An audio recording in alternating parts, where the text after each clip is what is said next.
But now I have a constant, and that's Dinner Thieves. I don't care what I'm doing. I don't care what I did last. If Dinner Thieves calls, we're stopping everything, bro. You gotta be loaded. Isn't it enough? It'll never be enough.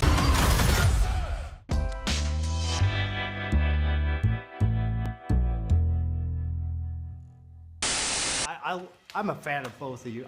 This guy's awesome, man. Come on, he's awesome. Yeah. You're going into the second film. You guys found the chemistry last time. What was it like building the world of what these two guys are?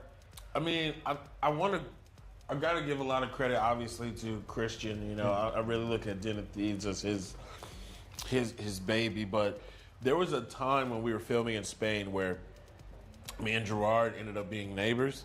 And one night we had a scene that we had coming up, and he hit me and he was like, "You want to just go over it?" And then so I go next door, and we're going over the scene, and then that kind of turned into conversation, and then from conversation we're like giving each other deep stories about each other, and then it was like, Gerard's pretty chill. And then from there, the buddy cop started. Dude. Yeah. After that, it was just like, man, this is my guy. Absolutely. Yeah. That was a great night. We understood each other after that. Yeah.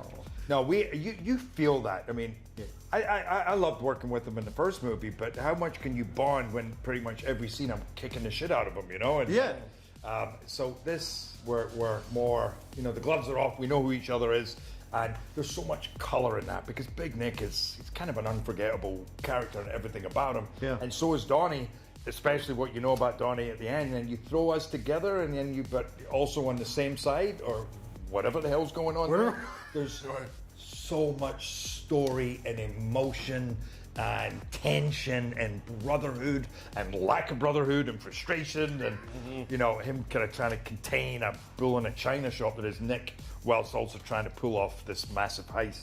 It's just great entertainment. Lots of work. Yeah, and you get to do, it's so open as a franchise. I was talking to Christian, he's like, we could do any heist, any big heist. We can recreate that stuff. Yeah. For you're an expert at this. You can make these films. Oh, come on, dude. I thought you were talking to him. No, you know how to find these scripts that kind of find an audience, and people love that. Yeah. What do you look for? How do you know? Well, sometimes it's what do you look for, and then what do you think you can bring to it? Okay. Because this script was not, there was always, Christian thinks up the best ideas, but this script needed work, to give this, to flesh out the characters that really, the best part of the movie is, I think, our relationship,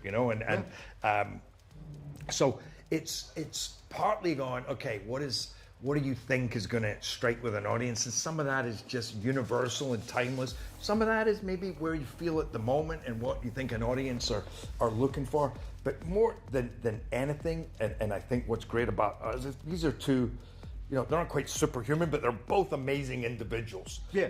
But they're both imperfect as well. And there's a lot of humanity to them, right? So we can have a blast with them, but there's also pretty much a good chance they're going to mess things up, and they're going to, there's going to be some mistakes made, and that's relatable, right? So you can go on these crazy journeys with them, but as an audience, you get what we're going through, and you're watching our relationship and our friendship or our lack of a friendship, all of that, and you get it. So you're emotionally invested. That's what I love. Yeah, that's what I think I would say if there's something to look for in a movie is that connecting, affecting. Yeah. Yeah, obviously you become neighbors, you become friends. That's going to show on screen. Great, yeah. Well, you've been doing this for a while. What do you look for? This has obviously become a big hit for you, and you're having fun with this amazing guy. What about you? When I did my first film, Straight Outta Compton, That's why I talked to you first. Yeah.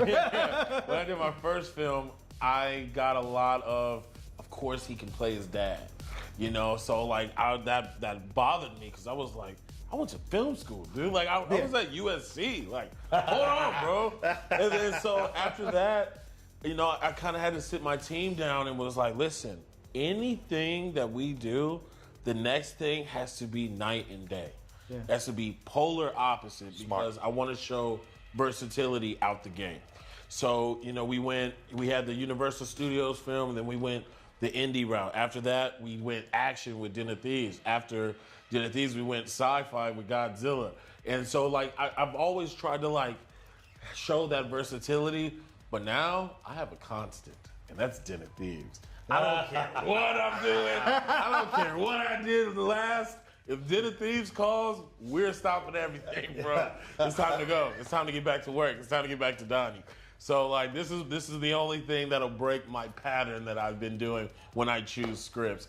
Is because if I do an action film and Den comes a knocking, I gotta go do Den, bro. Well, he plays so many characters in Den. There's a lot of different Donnies. So right there alone is like 4 different movies. So like, I got him there, and then I thought I'll take him there. And then, so that's cool. But Boy, kind of rap, guys. Yeah, thank you, man. You guys are awesome. Thank you. Of course. I appreciate that. Of course. And the cop goes gangster. On sort du zoo comme le titan bestial. Le diable est dans les tonnes et dans les détails. Thank you for clicking on our video, everybody. If you like what you saw here, please make sure you like the video and subscribe and share with your friends who like this sort of content. JoBlo remains an independent company, and we appreciate all of your support.